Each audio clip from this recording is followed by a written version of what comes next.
সুপ্রভাত আমার প্রিয় দর্শক বন্ধুরা, তোমরা সবাই কেমন আছো? আশা করি ভালো আছো, সুস্থ আছো। পশ্চিম মেদিনীপুর জেলার ছোট্ট গ্রাম থেকে আমি দীপা চলে এলাম তোমাদের সাথে নতুন আর একটা ব্লগ নিয়ে। হাতে আজকে সসপ্যান নিয়ে আছি, এটা চা করবো আর কি। মিস্ত্রি এসছে আর এখন 7:30 পার হয়ে গেছে। আজকে কলের মিস্ত্রি মানে যে ট্যাপের মিস্ত্রি আসবে কি জানি না, তো আসবে বলে জানি, তো এখনো পর্যন্ত আসেনি। অন্যান্য দিন তো চলে আসে। তো এই যে দেখো বাবা গরম, কি নিয়ে এসছি তোমাদেরকে দেখাই ব্যাগ। তো দেখো নিয়ে এসছি 1.5 কেজি পরোটা, আর এরা ফ্রি দেয় যেগুলো তরকারি, মিষ্টির রস ফ্রি দেয়। মিষ্টি রয়েছে ঘরে, তো বাড়িতে যেহেতু আছে তো এই দুটো দিয়েছে। আর 1.5 কেজি পুরো নিয়ে এসছি। আমাদের এখানে এগুলো হচ্ছে পেটাই পরোটা, কেজি হিসাবে নেয় আর কি সবাই। তো আমিও নিয়ে এসছি 1.5 কেজি, যেহেতু দুজন মানুষ, তো তাদের পেট ভরার মতো। আর তারপরে আমরা খাবো একটু আর কি। রান্না করতে দেরি হবে, বরের আজকে 6টার দিকে স্কুল চলে গেছে। আমি ছেলেকে যে ছেড়ে দিয়ে আসলাম। কথা বলতেও কষ্ট হচ্ছে, এখানটায় প্রচণ্ড প্রচণ্ড ব্যথা, বুঝতেই পারছো কি না জানি না, ফুলে গেছে প্রচণ্ড ব্যথা। তো আর এমনি যে ঘরের মিস্ত্রি আছে, আমি প্রচণ্ড ঘেমে আছি এখন। ছেলেকে ছেড়ে দিয়ে এইমাত্র আসলাম এগুলো সব কিনে। তো একটু তাদের চা করে দিয়ে আগে, তারপর তো এই যে ওনাদের চা কমপ্লিট। আবার জল দিতে হবে বোতলে, দিয়ে আসি। চা কি ওপরে দিব?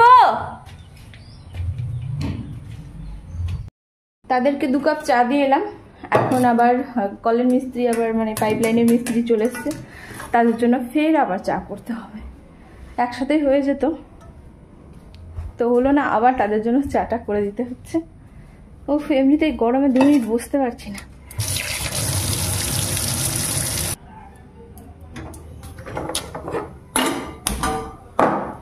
আর একটা সমস্যা হয়ে গেছে যে নামের প্লেটটা যেখানে থাকবে, মানে যাদব ভবন বলে সেটা লাগিয়েছিল, তো সেটা একটু বাঁকা হয়ে যায়, খুলে দিয়েছে।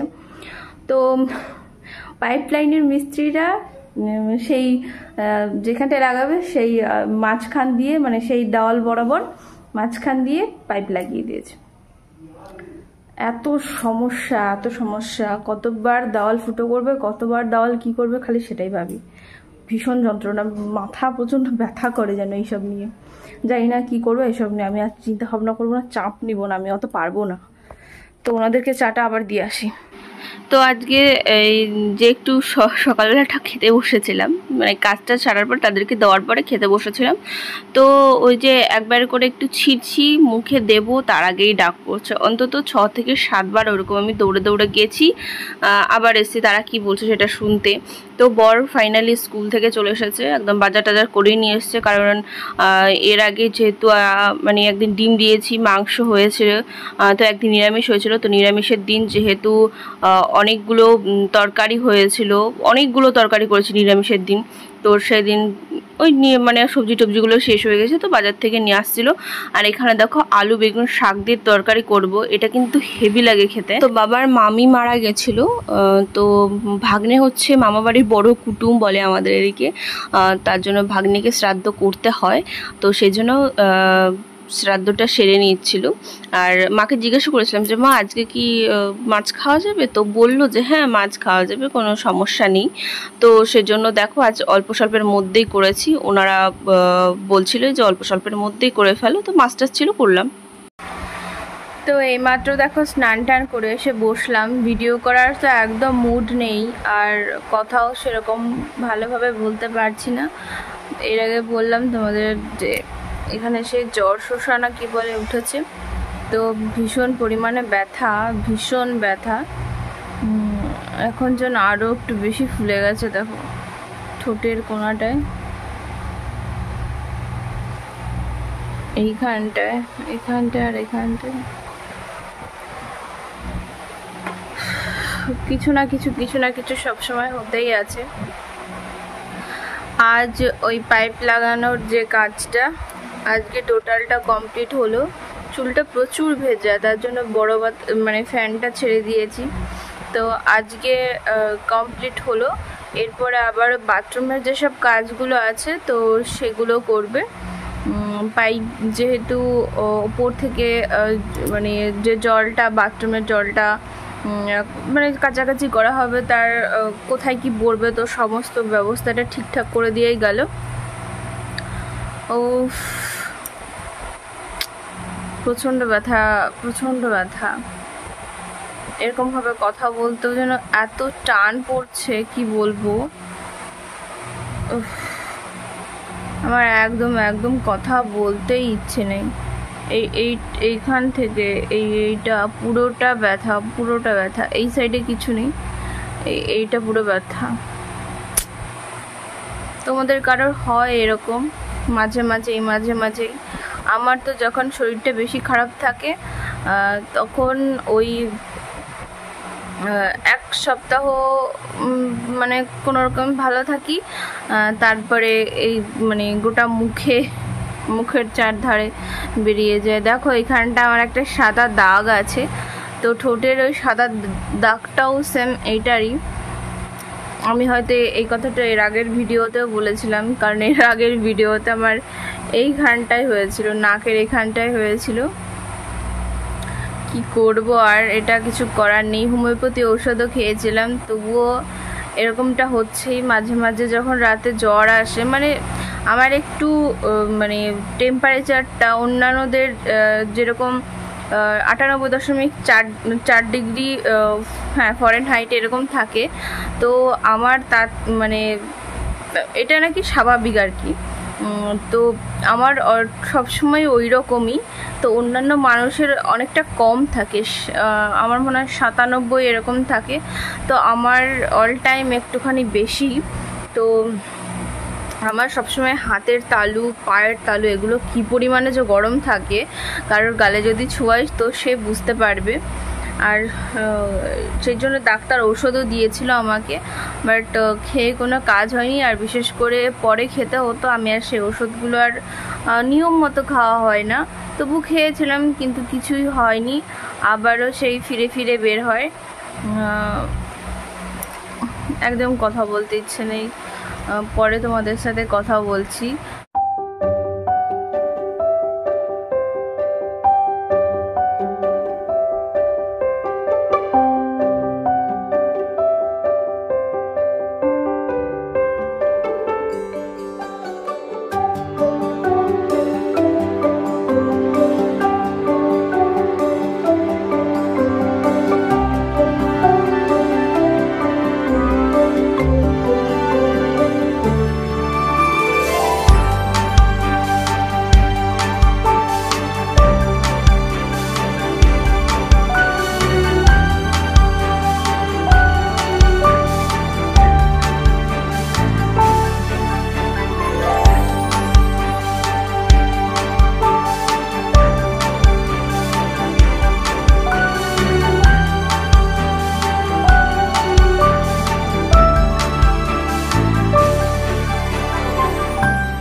আঙুর খেতে গেছিলাম, আঙুরের মধ্যে বীজ দেখে তো মাথা খারাপ হয়ে গেছে। বড় বড় আঙুর ভেবে নিলাম যে টপ করে মুখে দেবো, খাওয়া হয়ে যাবে। ধুর, আঙুরের মধ্যে সেই আপেলের মতো বীজ, বিরক্তি লাগলো খেতে। আর একটু মিষ্টি না, 200 টাকা করে কেজি নিয়েছে এই আঙুরগুলো, বেশ বড় বড়, যত যেরকম আঙুরের সাইজ হয় তার থেকে ডবল সাইজ। তো দেখলাম খেয়ে বাজে বিচ্ছিরি, আর নেব না আমি এইগুলো। তো ওপরে এসেছিলাম, বড় শুধু চেঁচাচ্ছে চলো চলো চলো, জল দিতে হবে। আচ্ছা চলো, গেলাম। যাওয়ার পরে ও এখনও পর্যন্ত পাইপ টাইপগুলো ঠিক করেনি, তো আমাকে বললো তুমি চলে যাও, দিয়ে পাইপটা একটু ঠিক করে করো। আমি বললাম আমি কি পারবো, তো বললো যাও, চলে যাও। তোমাদেরকে একটু ঘুরে ঘুরে দেখাচ্ছিলাম যে কোথায় কোথায় পাইপ লাইনের কাজ হয়েছে, আরও অনেক জায়গায় হয়েছে পাইপ লাইনের কাজ। তো ওর চিৎকারের জন্য আর আমি থাকতে পারলাম না, আমাকে ছাদে চলে যেতে হলো। তো ছাদে যাওয়ার মুহূর্তে এই যে দেখো কতটা সে যে এগুলোকে সেই বাঁশ টাস দিয়ে রেখেছে, মানে মোটামুটি মাথা টাথা খারাপ হয়ে যায় আমার এসব দেখলে। মানে তুই ছেলে মানুষ, তাহলে ঢুকে পর, চলে যা, আমি ওইখানে সুইচটা মেরে দিলেই হয়ে যায়। তো আমি এখানে ওপরে আমাকে পাঠিয়ে দিল, নিজে ওখানে নিচে নেমে রয়েছে, সুইচটা দেবে, আমি এখানে জল ভরবো, ই করবো। মানে বিরক্তিকর, সত্যি বিরক্তিকর। এই এত বাঁশকুটির তলা দিয়ে গিয়ে গিয়ে আমার এত খারাপ লাগছে। তারপরেও তো মাথাটা পুরো আমার গরম হয়ে গেছে। আর কেন হয়ে গেছে তোমাদেরকে একটু বলছি। এই যে দেখো পাইপের কোনো পাত্তাই নেই, তারপরে বলছে ওই দেখো পাইপ ওইদিকে ঝুলে আছে, ওইখান থেকে টেনে নাও। তো আমি ওইখান থেকে টেনে নিয়ে বেশ যেরকম কাজ করার করছিলাম, তো যখনই সুইচটা দিয়েছে তখনই হয়ে গেছে আর এক কাণ্ড। তো চলো পাইপটা আগে ঠিক করি, ঠিক করে তারপরে তোমাদের সাথে আসছি, দেখো কি হয়েছে। পাইপ দিয়ে জল দিতে বলেছে, পাইপটাকে ঠিক করে লাগায়নি, কিছুও নি। মানে কি বলবো, যে পাইপটা জল দিতে গেছি, যে জল এসছে আমি পাইপটা ধরেছি, পুরোটা আমি ভিজে গেছি। মানে কি বলবো, আর এতটাই রাগ লাগছে। আর বরের ওপরও সত্যি মানে এমন রাগ ঝেড়েছি, আমার মাথাটা পুরো খারাপ হয়েছে। সারাদিন কাজ করে করে, সারাদিন জল ঘেটে ঘেটে, বাসন মেজে মেজে অবস্থা খারাপ। তার উপরে যদি এইভাবে আবার সন্ধ্যার সময় ভিজতে হয়। জল দিয়ে ভিজলাম সেটা আলাদা কথা, জল দেওয়ার আগেই ভিজে পুরো অবস্থাটা খারাপ। সত্যি ভীষণ ভীষণ পরিমাণে রাগ হয়েছে আমার, সত্যি ভীষণ পরিমাণে রাগ হয়েছে। পাইপটা ঠিকঠাক করে তারপর আমাকে ডাক, না চলে যাও চলে যাও চলে যাও, শুধু ছাদে চলে যাও। এখন সন্ধ্যার সময় আমাকে আবার মাথা টাথা ভালো করে মুছতে হবে। দেখো পুরো মাথা পুরো জলে ভর্তি হয়ে গেছে, যে স্পিডে জলটা আসে, একাচুক স্পিড। মাথাটাই পুরো খারাপ করে দিল যেন। আমি যাবো না আর জল দিতে, সত্যি সত্যি যাবো না জল দিতে। জল দিক গা, একা একা জল দিক, আমি জল দিতে কিছুতেই যাবো না।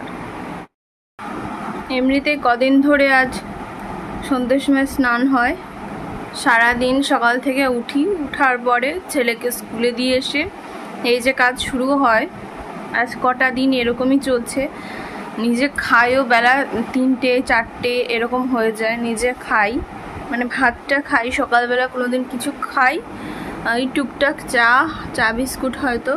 আজকে যেরকম একটু পরোটা নিয়ে বসছি, তার মাঝখানে 5 থেকে 6 বার উঠেছি, মিস্ত্রিদের ডাক পড়ে, পরোটাটাও ভালো করে খেতে পারিনি। তো এমনিতেই না একটু জ্বর ভাব, সবসময় আমার এরকম লেগেই আছে, শরীর ভালো থাকছে না। তার মধ্যে এই যে এখন আমি ভিজলাম না, আমার মাথাটা সত্যি 100 ডিগ্রি ছাড়িয়ে গেছে তাপমাত্রা, যদি বলা হয়। বিশাল আমার মাথাটা গরম হয়েছে। বলার উপরে আমি যা চেঁচামেচি করে এসছি না, এখন সে বলার মতো না।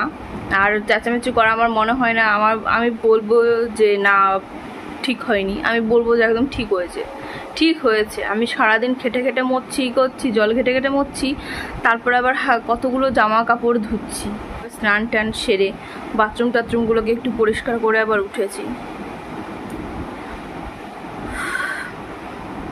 মেজাজটা কার না চওড়া হয়। ছেলেকে উঠালাম, তাকে দুধ খাওয়াতে যাব, তারপরে তার দুধটা আবার দেখলাম জমে দই হয়ে গেছে।